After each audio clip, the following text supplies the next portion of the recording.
O caso clínico de hoje é o caso clínico de um paciente masculino de 30 anos de idade que veio encaminhado para a Faculdade de Odontologia do Rio Grande do Sul com uma queixa de uma lesão que surgiu após um trauma de mordida na mucosa labial inferior. Clinicamente, a gente podia notar a presença de uma bolha, uma lesão de aproximadamente 1,5 cm por mais ou menos 1 cm em seus maiores diâmetros, uma bolha única recoberta por uma mucosa íntegra. Entretanto, a gente pode notar uma área de ceratose, uma área mais esbranquiçada na superfície da mucosa, condizente exatamente com o histórico de um trauma, uma mordida nessa região. As hipóteses diagnósticas para este caso foram de uma mucocele, um fenômeno de extravasamento de muco em lábio inferior, e foi proposto uma biópsia excisional que nós vamos realizar no dia de hoje. Semana passada foi realizada toda a anamnese, o paciente não relata nenhum histórico importante de doença pregressa, de alergia, de internações e de procedimentos cirúrgicos. O paciente absolutamente saudável e nós vamos realizar esse procedimento no dia de hoje.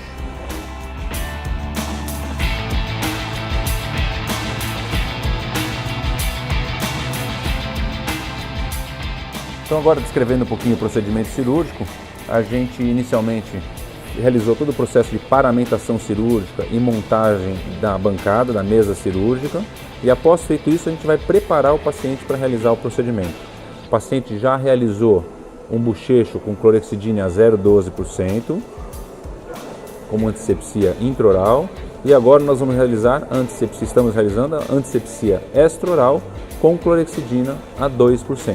Então toda a região que vai ficar exposta no campo operatório através do campo fenestrado, a gente realiza a limpeza do rosto de maneira que a gente não leve nenhuma contaminação da pele para o rosto.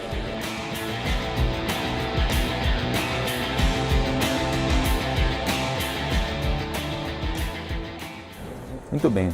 Iniciando a anestesia, então, inicialmente a gente fez uma anestesia para o bloqueio, uma anestesia troncular, em que a gente faz o bloqueio do nervo mentoniano a nível do forame mentual, próximo ao ápice dos pré-molares inferiores do lado direito, lado ao qual a gente podia observar a lesão.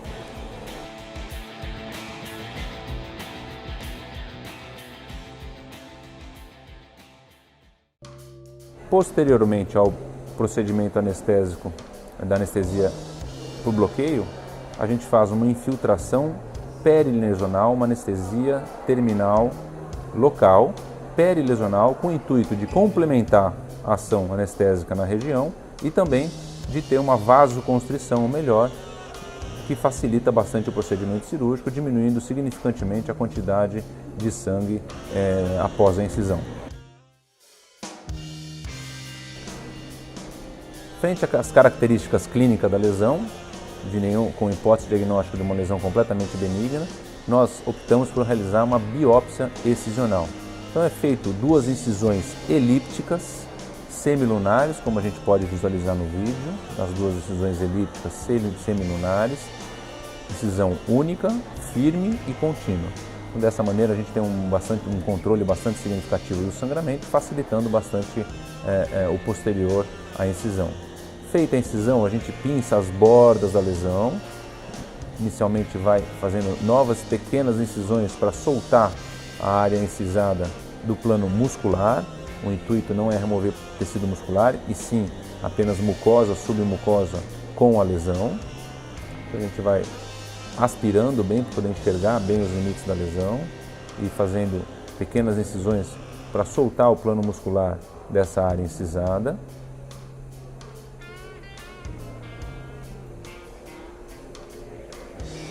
A gente pode notar já algumas glândulas salivares menores brotando bem na área de incisão.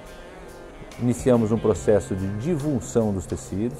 Essa divulsão também solta a área de mucosa e submucosa do plano muscular. Isso vai nos facilitar bastante a sutura, de maneira que não fica uma sutura compressiva com ação muscular quando o paciente falar, deglutir, respirar.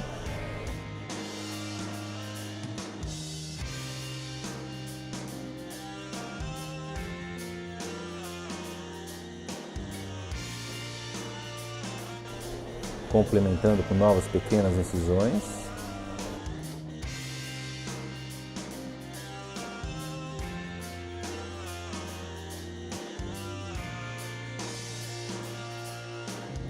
E aí sim, a gente vai pegar a pinça Adson, levantando a lesão e soltando agora a lesão. A gente consegue visualizar bem as fibras musculares e vai soltando a lesão do plano muscular subjacente. Notem o papel importante do auxiliar, né, tanto em oferecer o campo operatório como em aspirar, de maneira que a gente consiga visualizar com bastante noção onde nós estamos incisando. Isso é fundamental em procedimento cirúrgico, a gente não pode incisar o que a gente não está enxergando, né? Então é importante o campo limpo, o campo oferecido de maneira que o cirurgião enxergue aquilo que esteja fazendo, paciente bem anestesiado, sem relatar nenhuma sintomatologia dolorosa durante o procedimento, e aí a gente fazendo as incisões lateralmente à lesão. A lesão está aderida à mucosa, então praticamente a gente vai tirar a mucosa e submucosa, e as glândulas salivares brotando ali na região. Já pode notar uma glândula salivar que praticamente vai vir aderida à peça. Como a gente não sabe qual glândula salivar menor é a responsável pela formação da mucocele, qual que se rompeu o ducto dessa glândula salivar menor, a gente tem que remover todas que ficarem expostas no campo operatório. Então a gente está finalizando aí a remoção cirúrgica da lesão, soltando a mucosa, submucosa e a lesão do plano muscular subjacente. Essa parte mais arroxeada representa o plano muscular subjacente. E posteriormente a isso, a gente vai remover os remanescentes de glândulas salivares que ficarem expostos no campo operatório.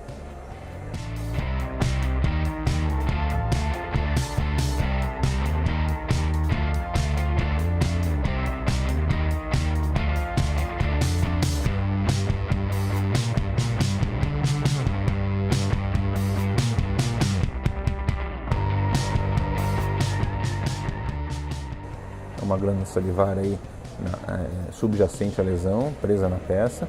Provavelmente seja essa a origem da lesão, a gente não pode afirmar 100%, a gente não consegue visualizar isso macroscopicamente. Aí está removida a lesão, o auxiliar inicia um processo de compressão.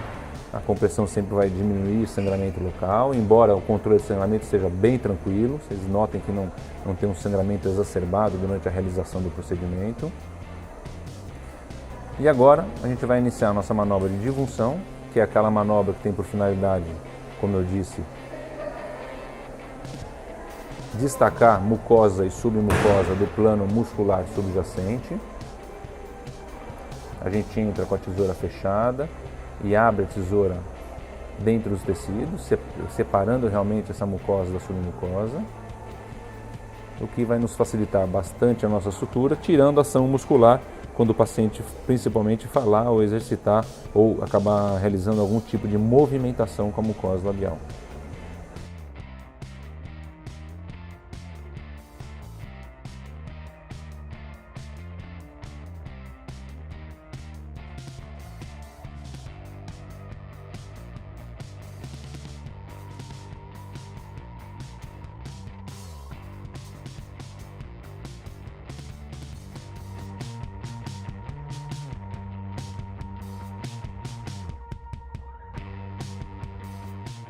Finalizando a divunção nessa parede. E como eu disse, no final, remover mais algumas glândulas salivares que estão próximas da área cirúrgica, principalmente as que estão próximas à área de incisão, para evitar que fique a causa da lesão e eventualmente o paciente tenha uma recidiva. As mucoceles têm uma taxa de recidiva relativamente alta, quando comparado com algumas outras lesões de boca. Em torno de 20% das mucoceles tendem a recidivar, mas quando a gente remove essas glândulas salivares subjacentes, a gente minimiza significantemente a incidência de recidivas, visto que a gente removeu praticamente todas as possíveis causas adjacentes à lesão ou subjacentes à lesão.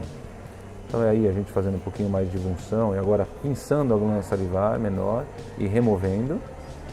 Tudo isso, conjuntamente com a peça, deve ser enviado para o laboratório com finalidade de análise histopatológica.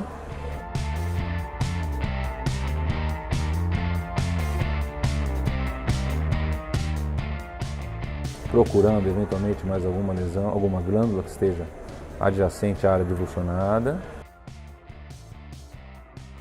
E é identificada, a gente hiperestende essa mucosa e incisa para remover mais essa glândula salivar menor.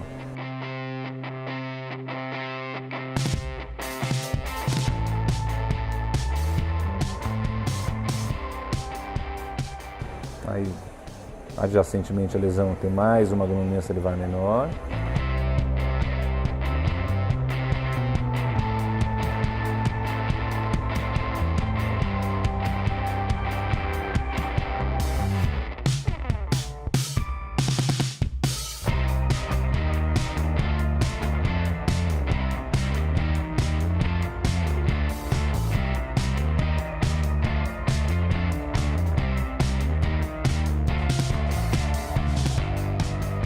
Checagem final, após a remoção de todas as glândulas salivares menores, observa-se todas as bordas cruentas da lesão, do campo operatório, nenhuma lesão, nenhuma glândula, nenhum remanescente, só plano muscular e a mucosa circunjacente à lesão.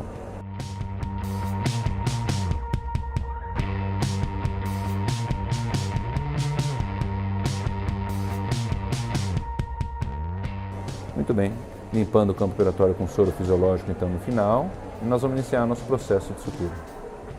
A sutura, principalmente em mucosa labial, a gente tende a fazer os pontos simples, separados, porque é uma região de muita movimentação, de muita ação muscular, então tende a se romper um ponto ou outro, então a gente evita fazer realmente uma sutura contínua, que uma sutura contínua se rompe um ponto, praticamente rompe-se todos os pontos. Então a gente inicia com ponto, sempre uma sutura no meio da lesão, para já ter um controle bastante significativo do sangramento, e depois os pontos adjacentes a esse ponto inicial, de maneira que coapte bem a borda e a gente tenha uma cicatrização por primeira intenção, por conseguir coaptar realmente as bordas da ferida cirúrgica. Então os pontinhos, sempre individuais, de maneira que se um ponto ou outro romperem, não tem uma deiscência de sutura significativa e nenhum sangramento no pós-operatório importante.